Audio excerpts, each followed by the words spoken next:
So you may or may not have heard, but the Resident Evil 2 remake just came out. And you may not know a lot about Resident Evil, but it's one of Capcom's oldest and longest running franchises. And for people like me, it's left a very large impact. Zombies, gore, what isn't to love? But there's some Resident Evil games you may not have heard of. And today, to celebrate the remake of Resident Evil 2, we're going to take a look at some Resident Evil games you haven't heard of. So, because Resident Evil 2 was the inspiration for making this video, and because it's the shortest and easiest starting point for this video, we're going to start by looking at the Resident Evil 2 tech demo for the Game Boy Advance.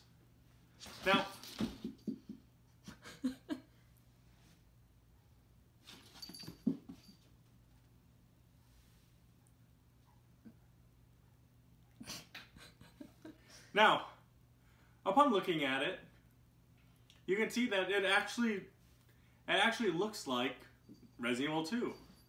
Now, it doesn't get very far. Most of this tech demo takes place in the beginning area, and it's pretty much the first couple blocks. You make your way to Kendo's. You don't even get to go inside Kendo's. As soon as you enter the door, it takes you to the back alleys, and then you go to the basketball court and the demo ends. Now, I found it really fascinating how well Resident Evil actually works on the Game Boy Advance. You're actually able to move around, shoot, run, and you dodge the zombies. Combat is a bit difficult. You have unlimited ammo, so it's very, very far from finished. But as a tech demo, it's just supposed to be a technological showcase for what the Game Boy Advance is capable of. And it really succeeds in showing, hey look, Resident Evil 2 can run the Game Boy Advance. And it's quite impressive.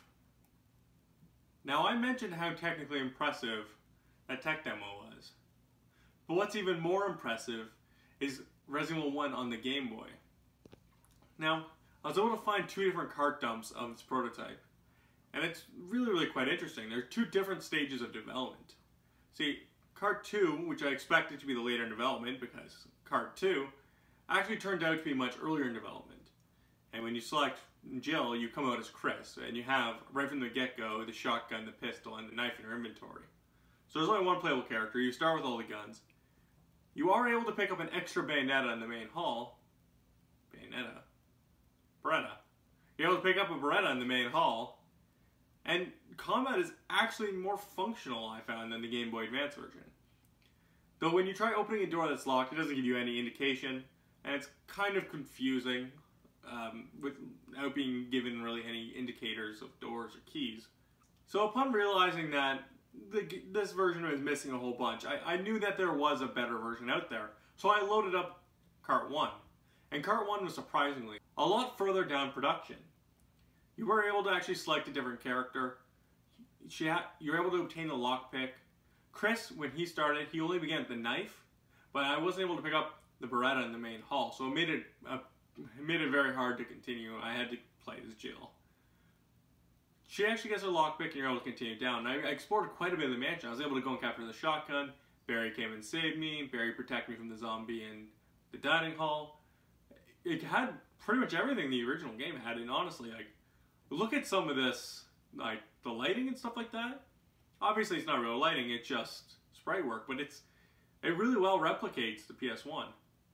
Now, in the jump scare hallway, the first appearance of Cerberus, the zombie dogs, I wasn't able to find them. I couldn't get them to spawn. I don't know if they are in this version at all, but I didn't see them. I heard online, I didn't get very far, I haven't got very far, but I heard that this version is actually beatable if you change a flag later on. It's missing a key item, but you're able to toggle that flag and say that you have it, you are able to beat it, apparently. But after exploring that mansion for a little while, I became refamiliarized with the mansion from Resident Evil 1. So it made it a lot easier to hop into the final project, Biohazard on the NES. Now, the very, very well educated in the history of Resident Evil might say, hey, is that Sweet Home? Is he talking about Sweet Home? I am not. Some Chinese bootlegger actually went and made a bootleg of Resident Evil 1 on the NES. And it has an overhead perspective opposed to the fixed camera of the other ones. But it's pretty good, actually. I couldn't get very far because I don't speak Chinese, so I wasn't able to understand the key items. But I fought the zombie dogs. I went and had Barry help me with the one zombie in the dining hall, collected the shotgun, and kind of explored a little bit.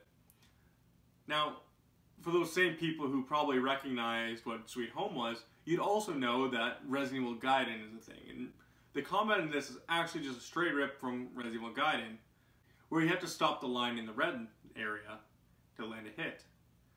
And it's not bad, actually. For a bootleg, it's a lot more functional than the last one I played, A Bug's Life. And it's pretty fun. I wish I spoke Chinese so I can get further. I wasn't able to tell if there's hunters and stuff like that in the game, and I'd like to know. So if anybody who watches speaks Chinese or anything like that, let me know. Or upload a Let's Play with a translation or something, because I really want to see what the later parts of the game look like. I'd love to see the plants and Yawn and the tyrants and stuff, but unfortunately, due to the language barrier, I wasn't able to get very far. Now, I will be posting the full stream. It's only about an hour long, so if you have an hour to sit there and watch some random gameplay and listen to me ramble and swear, it will be uploaded on the channel. In the description, I will include download links to all 3 of these games. Now, I have 2 versions of Biohazard on the NES. They both will be there. I just played the one called Biohazard. There's one with Chinese characters I have not tried, but it came bundled together, so I gave it a try. I'll be doing both carts of Resident Evil on the Game Boy. Like I said, the second one is the earlier in development, while the first one, Cart 1, is much later in development. So if you want to give them a try, I recommend it. Give Resident Evil 2 on the Game Boy Advance a try, and make sure to like and subscribe. Thanks for watching.